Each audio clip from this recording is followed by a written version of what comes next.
tere, mina olen Matis, olen Fleet Complete'ist ja olen tulnud täna Pärnusse meie pikaajalise kliendi Schön Transpordi juurde.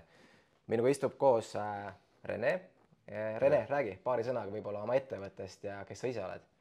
Tere, Rene Schön olen mina, tulen Pärnust. Oleme ettevõte koos vennaga seda teinud 15 aastat. Olen ise ka autojuht olnud, nii et ma võin öelda, et ma tean seda transporti juure tasandilt.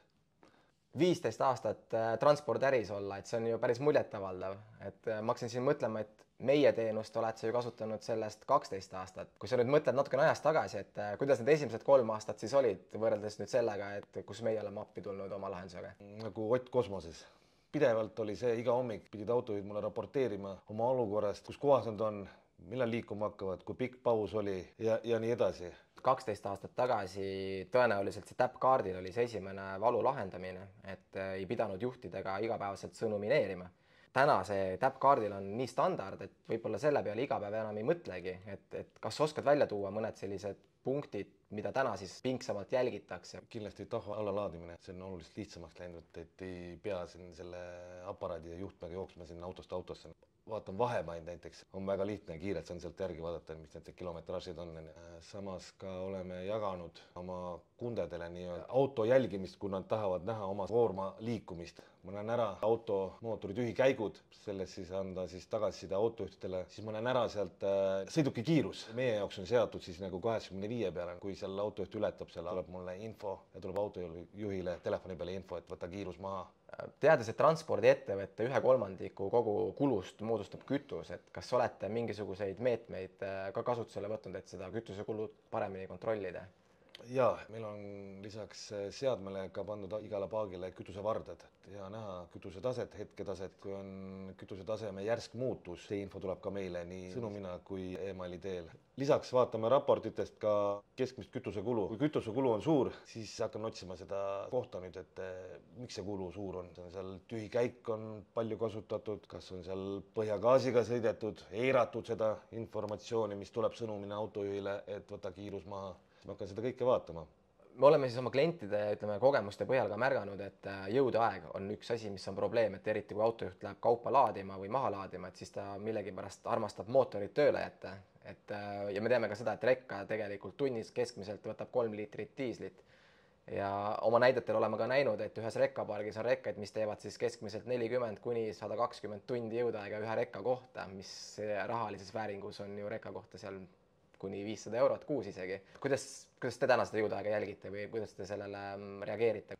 Jah, see on asi, mida me väga pingsalt jälgime. Kui ma näen, jõudeaja joon on hästi pikaks nagu veninud, siis vestleme autojuhiga uuesti. Ma kogu aeg räägin nendele sellest. Ja tihtilugu nad seal on vabanduseks tulnud, et unustavad selle käima. Et mõtlesin, käin kiirelt kontoris sees ära, tulen tagasi, aga seal kontoris võib olla mingi järjekord või läheb aega lihtsalt ja see auto lihtsalt tiiksub seal õues ja kõik on raha, mis õhku läheb sealt summutist. Schön Transport on selles mõttes äge klient meile, et te kasutate ka Fleet Gurut, kes on ka üks meie integratsioonipartnereid. Et räägi natuke lähemalt, mis sa seal Fleet Gurus teed? Näiteks see on üks võimalus, et kõik hooldus ja remondi kulud ja info kõik sinna platvormile panna, mis on kõik ühes koos. Muidu ma kasutasin nagu Exceli tabelit ja ma saan seal ka kohe telefonis seda teha nagu ja vaadata kohe nagu kiirelt.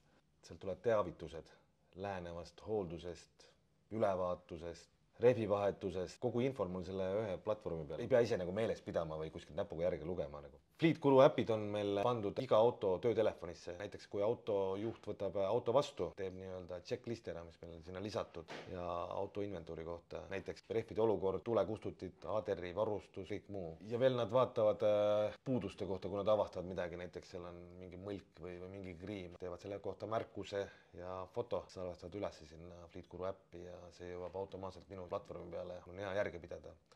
Aitab kogu seda olukorda nagu jälgida ja palju lihtsamaks teha.